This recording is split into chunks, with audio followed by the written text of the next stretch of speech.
बात अब धर्मांतरण के उस बड़े नेक्सस की करने जा रहे हैं जिसको लेकर रोज नए खुलासे हो रहे हैं और आज भी बुलडोजर एक्शन देखने को मिला है। जरा आपको डिटेल दे देते हैं। छांगुर बाबा का जो साम्राज्य था उसकी तस्वीर हमने आपको कल भी दिखाई थी और आज भी उस पर बुलडोजर एक्शन हुआ है, लेकिन अब इस पूरे खेल में एक और किरदार सामने आया, नसरीन।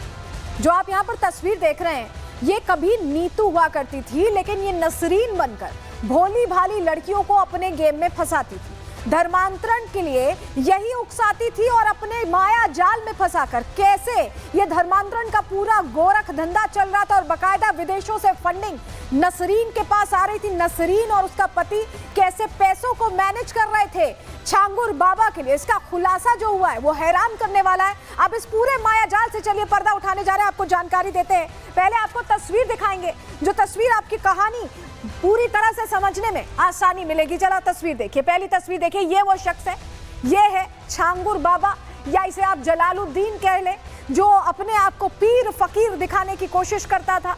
यही वो शख्स है जिसकी कोठियों पर बुलडोजर एक्शन हो रहा है, करोड़ों की कोठियों पर। अगली तस्वीर दीजिए, ये है वो महिला जो कभी नीतू हुआ करती थी, सिंधी थी ये, लेकिन नीतू नसरीन बन गई और नसरीन ने ऐसा जाल बिछाया कि भोली भाली लड़कियों को ये अपने खेल में फंसाने लग गई।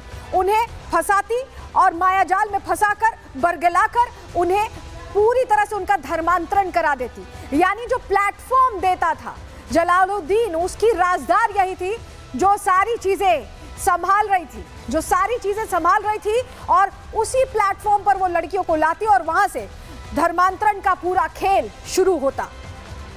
तो छांगुर के रहस्य लोक के नए खुलासे जो हुए, जांच में जो बड़ी जानकारियां सामने आई, आपको बता रहे हैं बलरामपुर में छांगुर की धर्मांतरण वाली कोठी जो सामने आई है उसमें नीतू उर्फ नसरीन के नाम पर यह कोठी मिली है। छांगुर बाबा के साथ ही नसरीन की गिरफ्तारी हुई थी, हमने आपको कल ही बताया था। होटल के कमरों में दोनों को अरेस्ट किया गया था।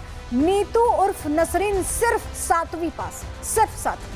नीतू और उसका पति दोनों साथ में दुबई गए थे और 2015 में दुबई में ही दोनों का धर्म परिवर्तन हुआ था। नीतू नसरीन बन गई थी और नवीन जो उसका पति था जलालुद्दीन बन गया था। ये सिंधी हुआ करते थे और मुसलमान बन गए। नसरीन छांगुर के धर्मांतरण गैंग की मेंबर बनी पहले और कम समय में नसरीन ने छांगुर का भरोसा जीत लिया।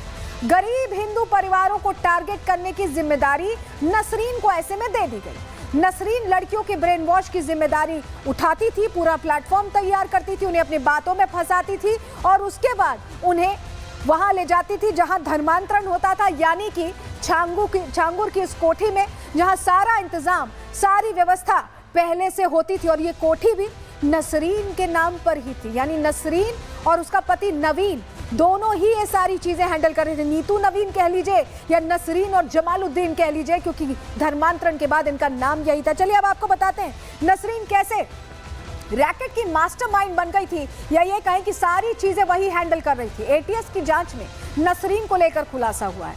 नसरीन पहले हिंदू लड़कियों से दोस्ती करती थी, केरल वाला मॉडल फॉलो करती थी, केरल स्टोरी वाला ऐसा लग रहा है। गरीब लड़कियों को मदद का ये भरोसा देती थी कि हम मदद करेंगे, आपकी ज़रूरत में आपके साथ रहेंगे, क्योंकि वो गरीब होती थी, वो बातों में आ जाती थी। नसरीन ही लड़कियों को छांगुर से मिलवाती भी थी और नीतू से नसरीन बनने को वो चमत्कार बताती थी, धर्मांतरण नहीं बताती थी, चमत्कार बताती थी। कहती थी कि ये उसकी ज़िंदगी का चमत्कार है जिसने उसकी ज़िंदगी बदल दी। मुसलमान बनने पर ज़िंदगी बदलने का वो झांसा देती थी। वो कहती थी कि मुसलमान बन जाओगे तो आपकी भी ज़िंदगी से सारे दुख, सारे कष्ट हट जाएंगे और आप भी खुशहाल ज़िंदगी जी सकोगे। और गरीब लड़कियां उस झांसे में आ जाती थी। नसरीन पूरे परिवार को फिर धीरे धीरे टारगेट करती थी और अपने खेल में फंसा लेती थी और बाकायदा इसके लिए उसे पैसे भी मिलते थे, ये भी खुलासा हुआ है। लेकिन अब आपको जरा छांगुर के रहस्य लोक की तस्वीरें दिखाने जा रहे हैं, क्योंकि उस रहस्य लोक के किरदार तो अब सामने आ चुके हैं और साथ ही वो जो रिहाइश थी, कैसे अय्याशी में रहता था, वो भी समझ में आ रहा है। ये तस्वीर देखिए, दर्जनों बैटरी का यहाँ सेटअप। आप सोचिए घर में ये पावर सेंटर बनाने की जरूरत क्यों पड़ी, दर्जनों बैटरीज का सेटअप आखिर क्यों किया गया है? ये घर है या यहाँ कुछ और चल रहा था? ये बहुत सवाल है, बड़ा सवाल है, क्योंकि आपके घर में जनरेटर होगा, इन्वर्टर होगा, लेकिन ऐसा क्या पावर सेंटर आपने देखा है? बड़ी बड़ी हवेलियों में नहीं होता है, लेकिन छांगुर के आवास में ये दर्जनों बैटरीज का सेटअप था। अगली तस्वीर आपको शौक की दिखा देते हैं। ये छांगुर का अस्तबल, घोड़ों का शौकीन, और उसने बकायदा अपनी जो कोठी बनवाई थी उसमें अस्तबल बनवाया था, अलग अलग चीजों का शौकीन था, पैसे तो मिल ही रहे थे, पैसे बहाए जा रहे थे शौक में। ये तस्वीरें आपको दिखा रहे हैं, मॉडर्न अस्तबल है जिसका निर्माण कराया गया था। अगली तस्वीर भी देख लीजिए, अगली तस्वीर आपको दिखाते हैं। घोड़ों का शौकीन था, अस्तबल क्योंकि बनवाया ही था तो अब घोड़ा भी उसका ले जाया जा रहा है। ये देखिए, ये घोड़ा छांगुर का ही है, बताया जा रहा है उसी का घोड़ा है। और सिर्फ घोड़े नहीं, कुत्ते भी पाल रखे थे, यानी शानो शौकत में कोई कमी नहीं थी, शानो शौकत में कोई कमी नहीं थी, शौक पूरे करने में कोई कमी नहीं थी, क्योंकि घर आप देखिए ऐसा आलीशान बनाया गया है और इसके अलावा अपने शौक पूरे करने के लिए पूरी तैयारी भी यहाँ पर दिखाई देती थी। तो आप समझिए कि तैयारी पूरी रहती थी और छांगुर का जो ये पूरा साम्राज्य खड़ा किया गया था, ये सब कुछ धर्मांतरण के लिए जो फंडिंग मिलती थी उसके तहत किया गया था। और छांगुर बाबा के कितने महंगे शौक रहे हैं, हमारे सहयोगी राघवेंद्र वहां पहुंचे, उनकी रिपोर्ट देखिए। आप देख सकते हैं कि किस तरह से ये लग्जरी कंक्रीट यानी कि बीम दे करके बहुत ही मजबूत पिलर पर इस पूरे अस्तबल को बनाया गया है। और आप यहाँ पर देखिए कि यहाँ पर भारी संख्या में मतलब भारी मात्रा में भूसे इकट्ठा किए गए हैं। यह वह भूसा है जिसको घोड़े खाया करते थे या जो अन्य पशु थे उनको ये चारा खिलाया करता था। और अभी यहाँ पर दरवाजे आदि लगने का काम जारी है। ये देख रहे हैं ना, खिड़कियाँ यहाँ लगनी है। ये देखिए बहुत ही मजबूत लकड़ियों से बनी हुई ये खिड़कियों का फ्रेम है और अभी ये पूरी तरह से बन नहीं पाया है। लेकिन अब खुलासा ये भी हुआ है कि नीतू और नवीन यानी कि नसरीन और जमालुद्दीन इस पूरे मामले में पैसों को हैंडल करते थे। क्या जानकारी मिली, चलिए ग्राफिक्स के जरिए आपको बताते हैं। 2015 में नीतू और नवीन का धर्मांतरण हुआ। 2015 के साल में यह हुआ और नवीन उर्फ जलालुद्दीन ने दाखिल किया अपना शपथ पत्र। उतरौला सिविल कोर्ट में धर्मांतरण की इसने जानकारी दी। दोनों ने छांगुर को अपना गुरु घोषित कर दिया था। नसरीन और जलालुद्दीन ने 19 बार यूएई जाने की भी जानकारी दी। तो सोचिए, सिर्फ छांगुर ही नहीं 40 बार विदेश गया है, ये दोनों भी जा चुके हैं 19 बार यूएई। एटीएस दोनों के यूएई जाने का मकसद अब खंगाल रही है। क्या ये दोनों ही खाड़ी देशों में जाकर फंडिंग लाते थे, ये अब सवाल बरकरार है।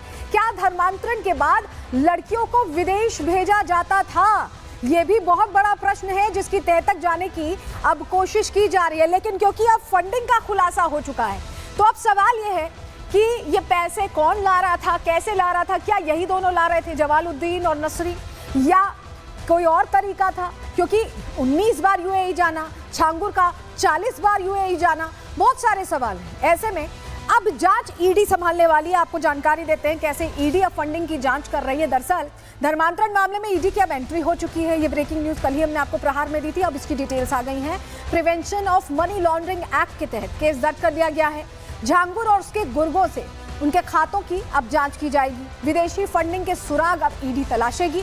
नीतू और नवीन के दर्जनों खाते मिले अब तक, दर्जनों खाते, एक दो नहीं, दर्जनों खाते। इन खातों से करोड़ों की रकम की जानकारी मिल रही। इन खातों में पैसे हैं, विदेशी खातों से भी लाखों रुपए आए हैं, जानकारी मिल रही। ट्रांजैक्शन जब ट्रैक किया जा रहा है।